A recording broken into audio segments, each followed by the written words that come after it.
as Steve said, I've done a lot of different kinds of music, and when I thought about coming down here, I was trying to think of what I could bring that you might not get as easily from books or Miami or various sources of music education.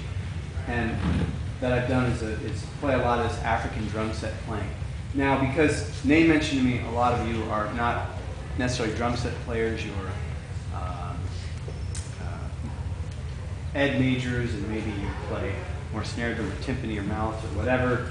Maybe there's people here that aren't even drummers. I figured the best thing to do in sort of a limited amount of time is to take a sort of zoomed out approach and talk more about what I think is the trickiest thing for us Western educated musicians in the whole African rhythmic music, which is, there are 12/8 rhythms that they play. So what this is going to be is like a basic overview of that. So what I'd like to do is play first, talk, and then play some more, if that's okay. So if you would all help me out, please, or whoever of you would like to help me out. Clap.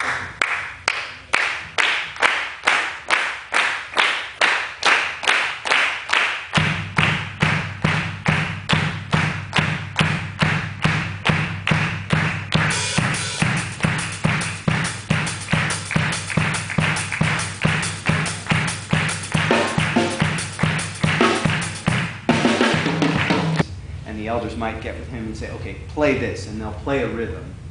And the kid will play it, and no, play it again. And this goes on for years and years and years, and they slowly absorb and learn the rhythms.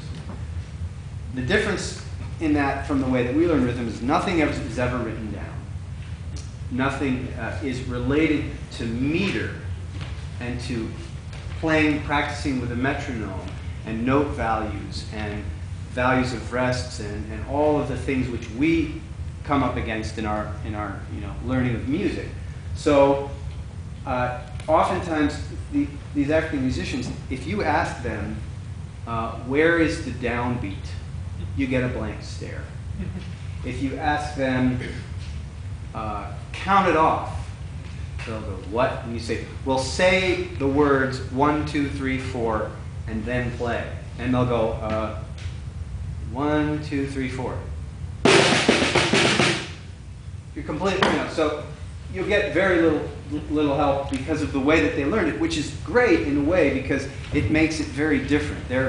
Surprising things happen in their rhythmic music, and it's very different from anything you'll find anywhere else as a result of the fact that they're not looking at it from a technical standpoint. They're not looking at it from quarter notes, triplets, this, that, the other thing. They just know what it is and they play it. And they'll get it and they'll dance. And they'll dance right on the time. So the only way you can get something from them as to a clue where you are is to say, dance. You play the rhythm and you get up and dance. And I'll watch and then I'll go, oh, okay, now I can write it down. But to know where it is without that is very elusive because they won't be able to tell you. So anyway, enough of that. Now, why should we be interested in this? If, most of us, maybe many of you will never play African music with African musicians or with anybody.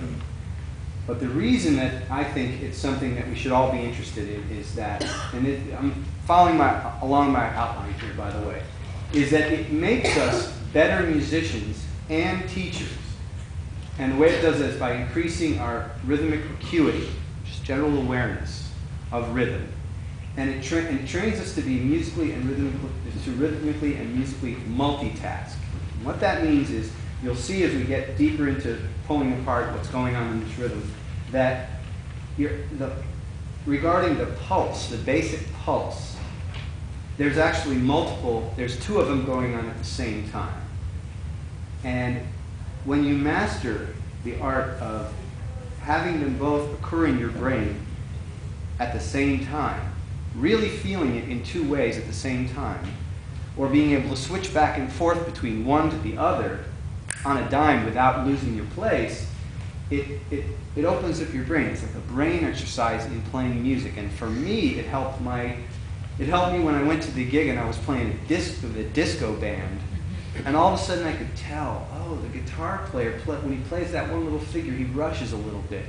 And the bass player likes to have a drink after the third break, and then he gets a little draggy, you know, and the ballads are going in the hole and whatever, you know. All this stuff, my ears opened up and I went, wow, and I became a better musician and a better drummer just from having played all this stuff where my brain was having to move in more directions than it had previously had playing, you know, Western music where the time is pretty much one thing all the time, depending on the rhythm, you know, whatever rhythm you're playing, that's what you're concentrating on. You're not thinking about, well, oh, this is this or this is that. So that's why I think it's something valuable for all of us, regardless of whether we're going to be teachers, recording engineers, drummers, and whether or not we're ever going to play any African music or not. I think it's valuable as an exercise to make us better musicians. Okay. Now the main challenge about this for Western educated musicians, gringos if you will, is determining what the basic pulse is, and determining where it is, and what is the downbeat. So here it is. The dominant pulse is dotted quarter notes in 12/8 or quarter notes in 4/4. What I mean is that it's 4 beats to the bar. You can think about it as 12/8, or you can think about it as 4/4, with almost all the subdivisions, well, all the subdivisions being some form of 8-note triplet. Does anybody not understand what I mean? Good. Okay. So I'm going to talk about it as if it's in 4/4 time and everything's a triplet. Just so from here on out, you understand what I'm saying and I'm not switching back and forth.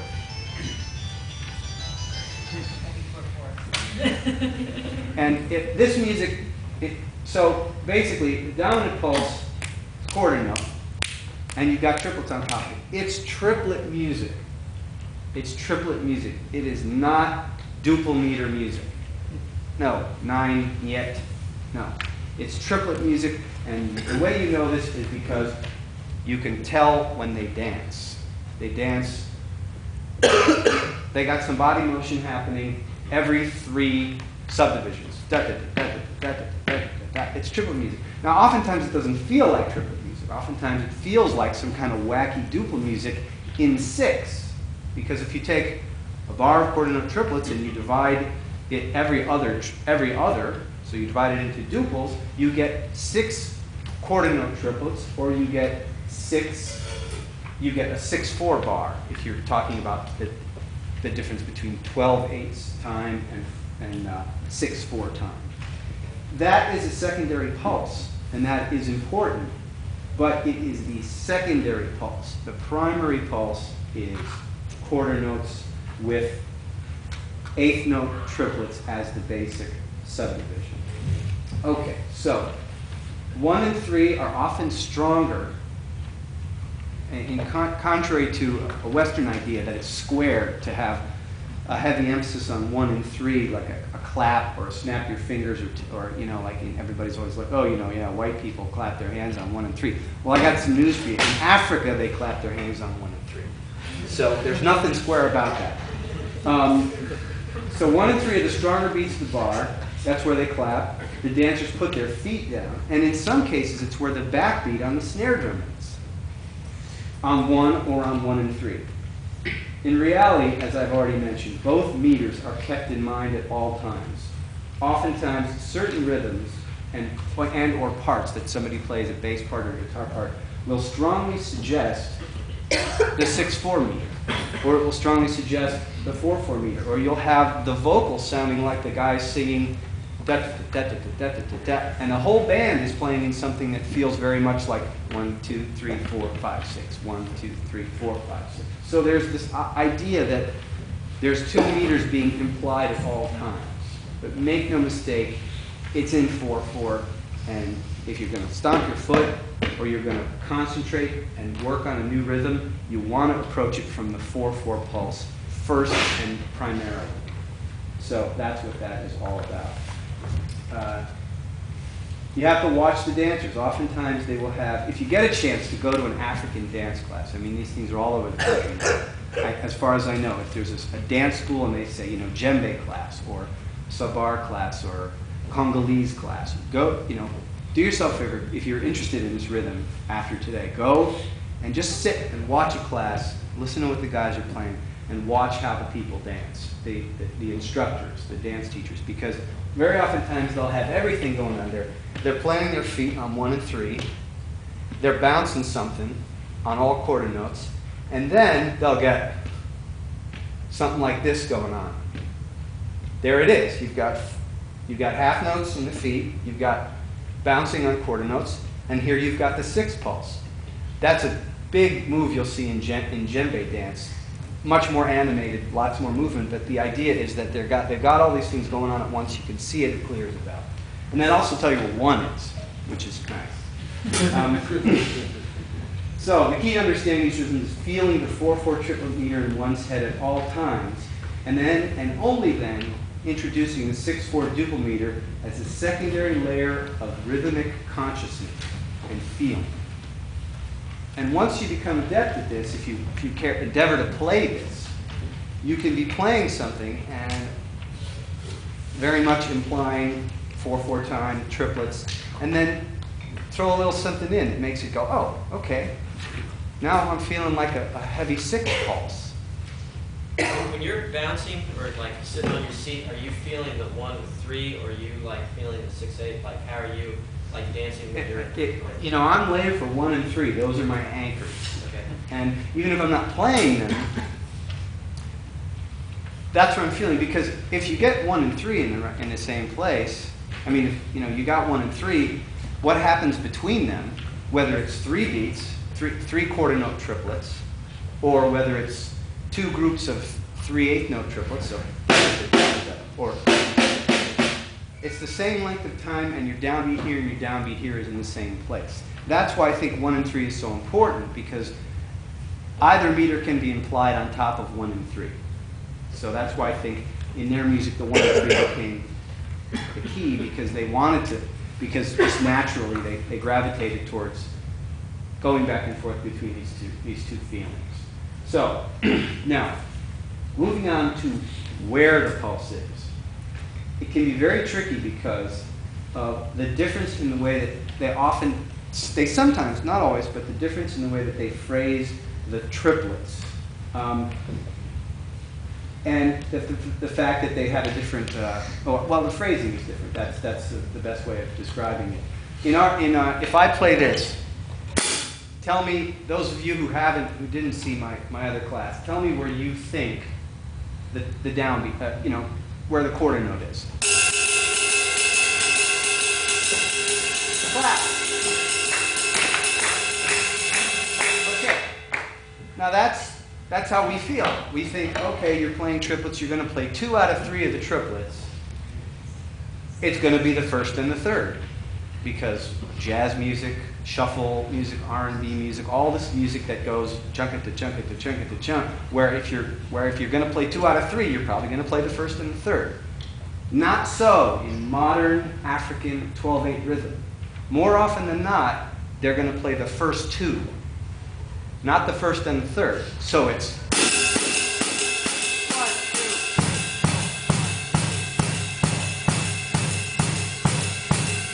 Those are the more pronounced subdivisions of the triplet than the 1st and the 3rd. So already that's a huge curveball they send you. Then, oftentimes these triplets aren't evenly spaced. They actually, the distance between them is this thing that's sort of shrinking and expanding quickly every beat. And I have 2 versions of that, which I like to think of, and these are my own terms. This isn't something that is accepted, but this is how I think of it. There's the Cameroon version, which is more likely to be played in the music of Cameroon. And that is where the distance between the first 2 triplets, can I write on this thing?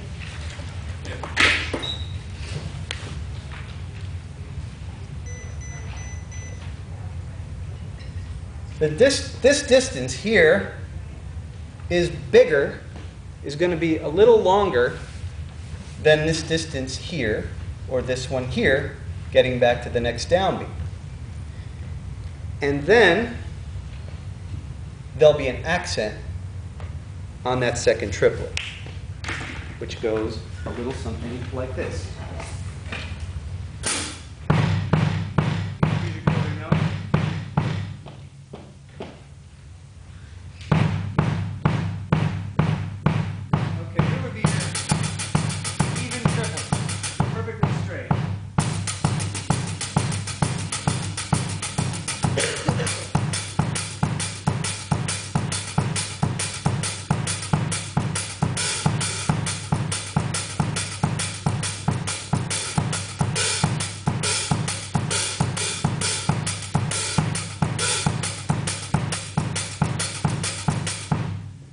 Now that has a little skip effect that almost feels like, in a way, but it's different. So that, I call that the Cameroon version.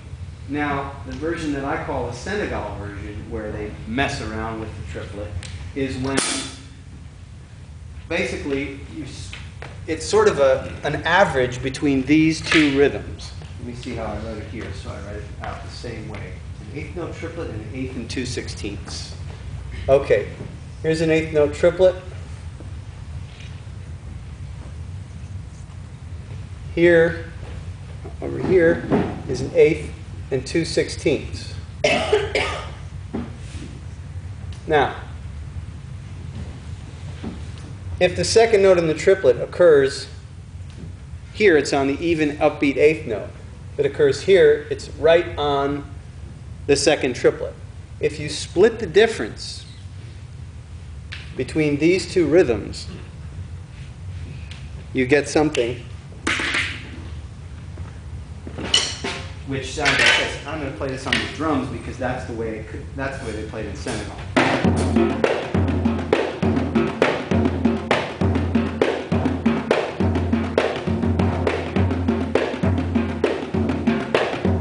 So I'm not playing it, and I'm not playing,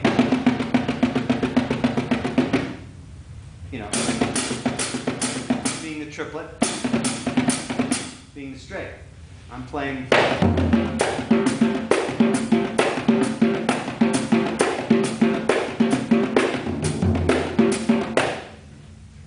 Everybody hear the difference between those three? Okay, now, I'm going to play some musical examples of those two things so you can hear them the way they sound in context. The first one is really nice because it's real simple. The guy's just playing the hi-hat. This is a version. This is an example of the Cameroon way of doing it, where the first one I talked about.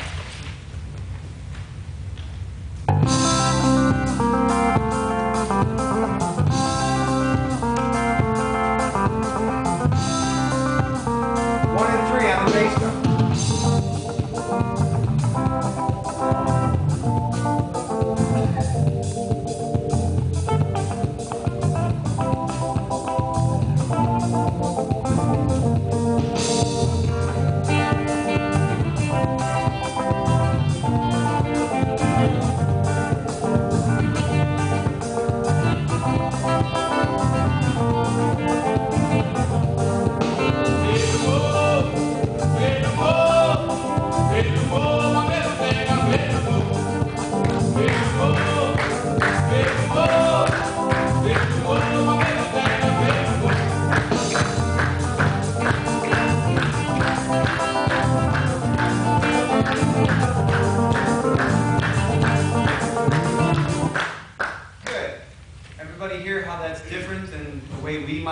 Triplets. If you walked into a gig or a recording or a rehearsal here at the university and there was a quarter notes on the bass drum and triplets on the hi-hat, you probably wouldn't play it like that, would you?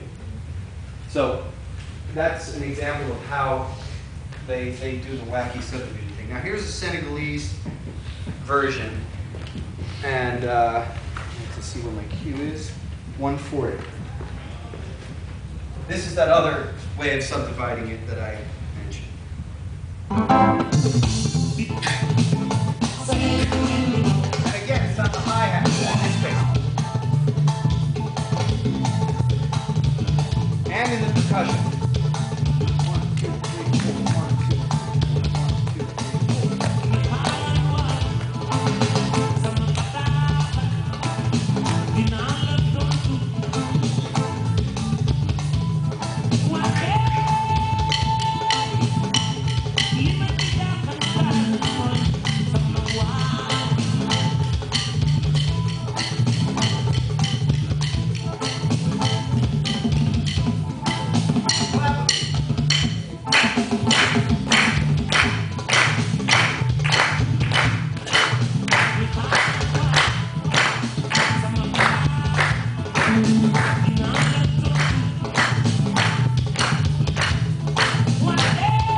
not if you haven't heard that kind of rhythm before, but what we were clapping on was 1 and 3, right? Everybody's clear on that? And that's home base with these rhythms is 1 and 3. Okay, moving on. The other thing that makes it difficult, where finding the pulse can be tricky, is the fact that the underparts, the bass drum part, the bass part, the guitar parts, even the vocals sometimes, are very unorthodox from what we're used to, where normally, in most cases, the bass note plays the root of the chord or the fifth of the chord, something that pretty much feels like home bass, on the downbeat, and then does some other stuff in music that we're most exposed to.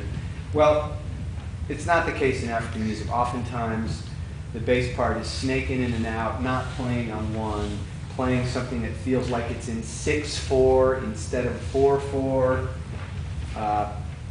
like it's divided in duples. So there is a lot of unconventional stuff going on that we're not used to, and they don't outline the harmony or the rhythm in a conventional way. So I'm going to play some examples of that now, and we're going to see if we can find where the time is and feel it. The key is not just going, well, I can clap as long as I'm just really concentrating. Now that might be where you're at, but eventually you want to get to the point where somebody, you're in a store and one of these tracks comes on in a funky clothing store, and you know right where it is. Then you're starting to get to where you can use it, and it's starting to open up your mind and open up your ears. Let's see, what are we going to do? Okay, this is from Cameroon. It's a rhythm called Mangamba. That's not so important as figuring out what the time is. 3, 4, 1, 2, 3, 4, 1, 2, 3, 4, 1, 2, 3, 4, 1, 2, 3, 4,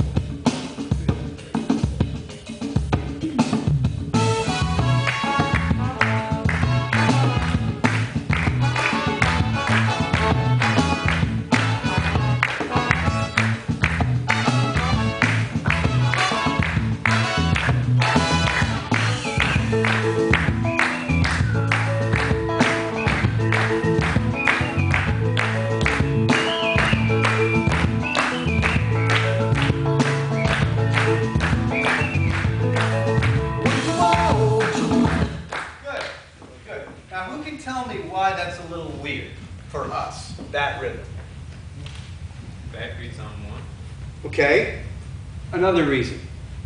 Who can tell me why it, well, listen to it and think about that.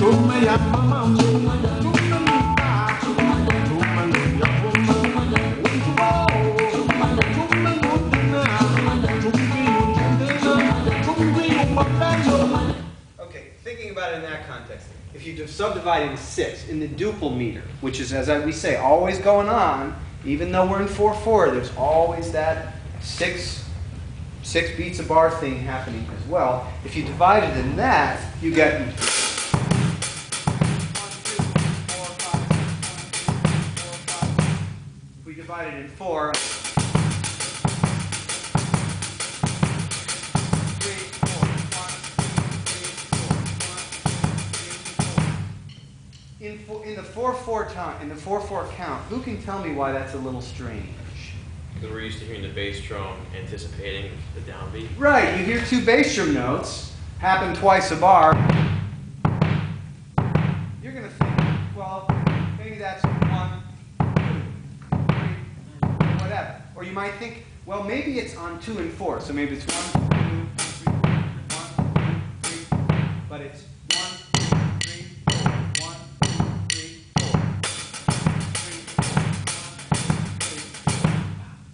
That's why our ears want to be pushed to thinking of this as 6/4 duple meter music. It is not. It is not. That's in there, but it's in 4/4. Trust me on this. And the reason I'm being so adamant about that is because I've played in bands where I got a bass player and he had it all together. He learned all the licks and everything. But I'd go, okay, let's play the tune. 1, 2, 3, 4. And I'd start playing and he'd just stand there. And I'd say, come on, you got it together. I heard you playing the lick. It's not in 4, it's in 6. No, it's not in 6. Because if it's in 6, it sounds like some kind of wacky funk music. It's not. It's it's not. No. Okay, so enough said. All right. So obviously you play that bass drum part where, again, like I said, they emphasize oftentimes the first and second triplet, not the first and the third. So 1, 2, 3, 4. The first and the second triplet of 2 and 4 are the big notes in the bar, as opposed to some other kind of like a shuffle rhythm where the first and the third are the important. Okay. Let me keep going here because I want to do some questions and stuff. All right, what I'd like to do is play some stuff, and I want you to, based on what everything I've just said, if it's bouncing around there at all in any kind of coherent way, I want you to, I'm going to play the song. I'm not going to tell you where it is. I want you to tell me where it is. Here's the first one.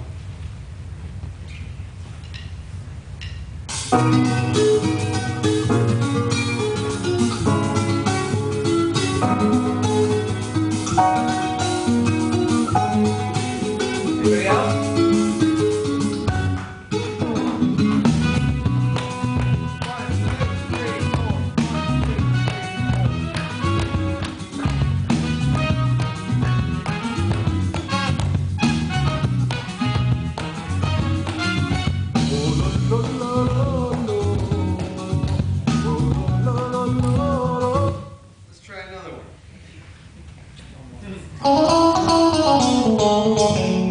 Remember, 1 and 3 are important.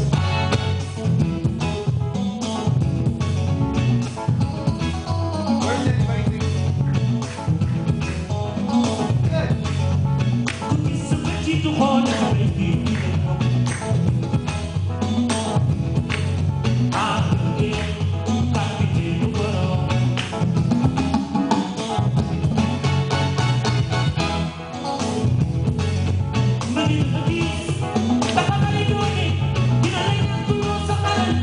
That one's easier.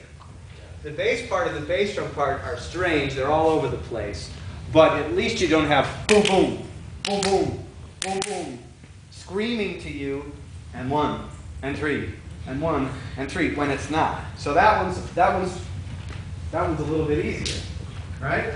Okay, so a couple more and then we'll see what happens. Let's try a little something. Here's a rhythm. 1, 2, 3. Sing it.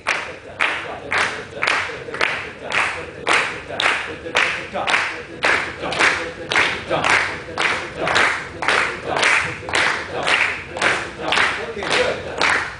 Keep that in your head and listen to this one and see if you can find it. This is a great example of the guitar part being the real curveball. Remember that rhythm.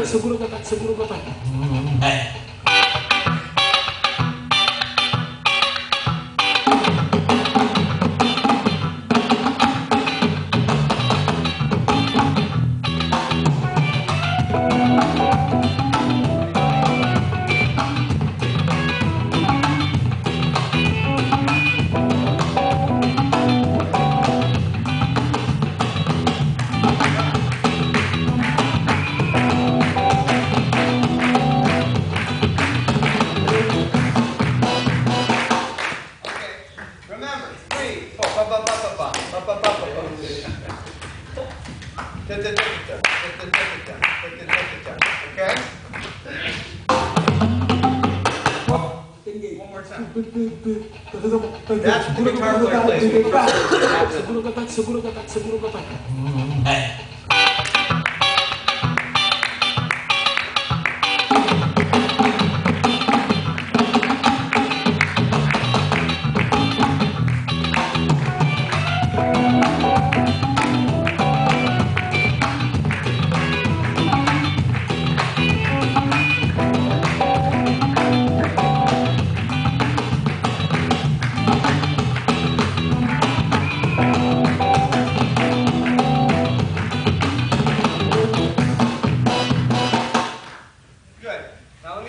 that drum rhythm is playing and see if you can get the chord out.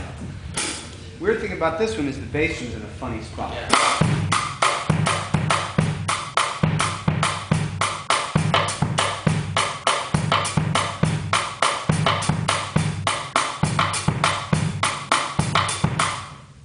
Let me give you the clave. This is the clave for this rhythm. Clap with me. 1, 2, 3, 4. 1, 2, 3, 4. Keep it going.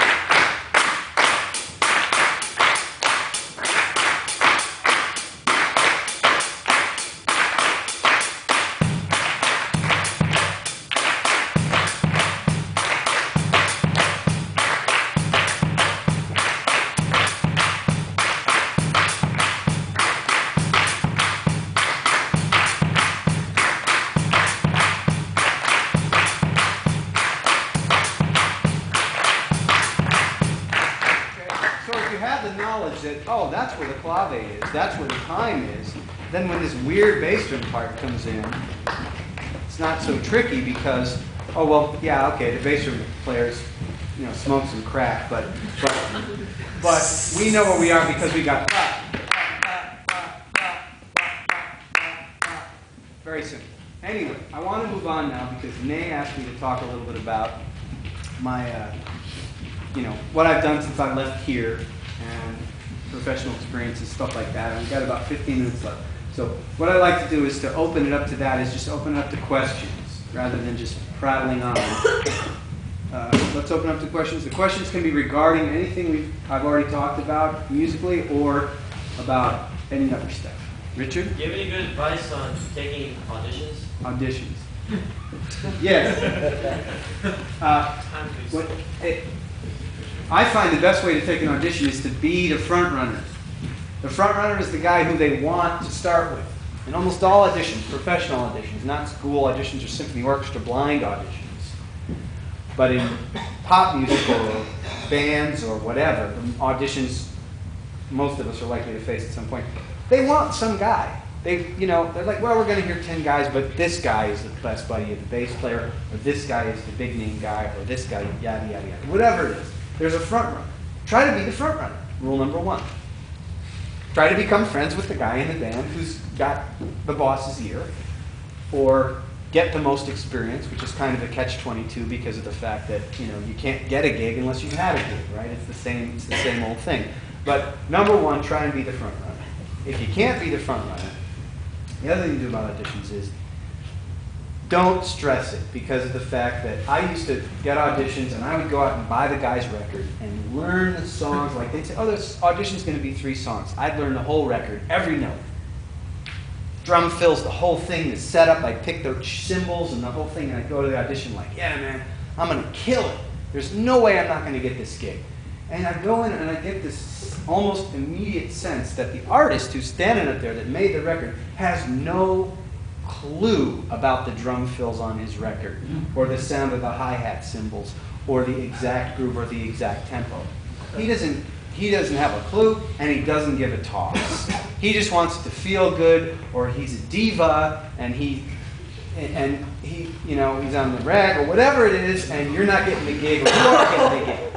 So the bottom line is, all that homework and all that endless preparation and being like Mr.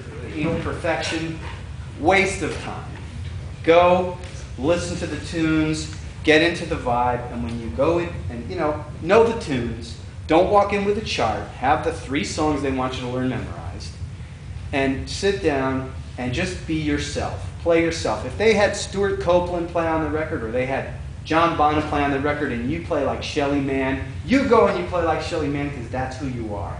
And if they like the vibe, and you're relaxed, and you do your thing, and they like you, they like you. But if they don't, if you're not the right guy, you're better off if you don't try to be the right guy, because you'll get the gig and you'll be unhappy. So, relax, be yourself, prepare well, but not too much, and try to be the front runner. That's my advice on audition. Anybody else? Questions? So when these African guys learn their rhythms, they come up just kind of feeling it, and they don't have have to write it out, you know, they just like inherently learn it over time. Now that you've reached this stage in your career, if you come across a new African rhythm, do you transcribe it, or are you at a point now where you can just understand this music and feel it enough where you can just kind of get into it without having to, you know, I mean, I was probably clap, but not have to like subdivide and do like a Western thought pattern. Yes. The answer is yes. I don't have to do any of that now after more than 10 years of really being into this music. And I like that because I can just get to the music without thinking about the notes. So I think that's what we should strive for. You know. Who are the artists that you played for us? Yusundur. That last one was from my record. A guy named Jack Jam, who Steve has the record. And then an artist called Jiao Jobif, who's probably from Cameroon or Congo or somewhere in that area. I think that's pretty much what we listen to, yeah. And Steve has most of that. What he doesn't have, I'll leave for him here. And he also has an African drumming discography that I sent him on an email that has everything. And he also has 2 sheets of African drum, of the actual rhythms. You know, for those of you that want to get a deeper look at this and not just get an overview and actually want to get the licks and the parts and the whole thing, Steve has my sheet that has 6 or so really important rhythms there. So you can get those materials as well. Anybody else? What sparked your interest in African drumming to begin with? I used to go to Tower Records in New York and just walk around, and if I saw a record that looked cool that I didn't know about, I would just, try to take it to the listening station, or if it wasn't one of those, I'd just buy it. And I was walking around, they just had the world music section. That's how it tells you how long ago this was. It was like late 80s, or mid 80s. And they just created a special section for African and Irish and Jewish and every other kind of music. And I'm walking around fascinated, and I saw this record, and there was this picture of this albino African guy sitting there kind of like this with his lackadaisical pose with his elbows on some conga drums. And I just said, well, I'm going to buy that. And I bought it. It was Salif Keita's first solo record called Soro, which is still a brilliant masterwork in this style. And it blew me away, and within 2 months I had a band that was an Afro-pop band, and we just played these rhythms and worked the stuff out, and really sounded bad for a long, long time because we had no clue. But it eventually started to dawn on me what was going on, and that's still a killer record. What was the name of that album again? Soro. Soro. Yeah. Next? Yes? How is it important to be a well-rounded musician? I know you, besides a drummer, you do your own productions, you work with Pro Tools and do your CPs. How is important this, and also as a drummer to play all different rhythms and so on, and how this will affect your chance to get a job in the future? I'm going to answer that question in 2 parts. The first part is how important it is for me in a practical day-to-day sense to have other skills other than just playing, writing a little bit, Pro Tools programming and editing and production. Very important, because I would say over the last 5 years, 1/3 or more of my income has come from Pro Tooling, some library music cues that I wrote, that I earn ASCAP royalties on, that I wrote in this African music style. We made a library music CD and people licensed that. So very important, the other skills aside from playing the drums. As to the question of how important is it to be able to play different styles of music and different rhythms on the drum set, it is important, but there's one thing which along the way I kind of feel like I didn't do the right thing with is I was very concerned when I was here and for a number of years afterwards with trying to be like this guy when I did that and this guy when I did that. I wanted to sound like Elvin Jones when I was playing jazz. I wanted to sound like some Afro-Cuban guy when I went to an Afro-Cuban gig. I wanted to sound like John Bonham when I went to a rock gig, and I wanted to sound like Jabbo Starks when I went to a funk gig. James Brown's a great drummer. And that was the wrong way of doing it because, down to this extent that I would have a completely different drum sound and a completely different attitude and try to really sound like authentic in those different styles, I think that's a mistake. I think the most successful, versatile musicians are guys who always sound like themselves, but they're musical enough and adaptable enough to fit into a lot of situations. Case in point, probably the greatest studio drummer in history, Steve Gadd. Played on every kind of record. Frank Sinatra, Barbra Streisand, Al Jarreau, rock and roll records, jazz, straight ahead jazz records. But you always know it's Steve because he's got a certain feel and a certain sound and a certain musical approach and vocabulary that goes across all styles of music. That's more important than being a chameleon in the way you sound. Having a style but being musical enough to function in a lot of different musical areas, in my opinion. More successful approach. Steve, did you have a question? No. I thought I saw you go like this. To us who are not computer literate, what is Pro Tooling? Pro Tools is a music software program that pretty much is the industry standard recorder editor at this point. Almost every record you hear on the radio is recorded into Pro Tools and then manipulated by a guy who hopefully is a good musician. Not always, but hopefully.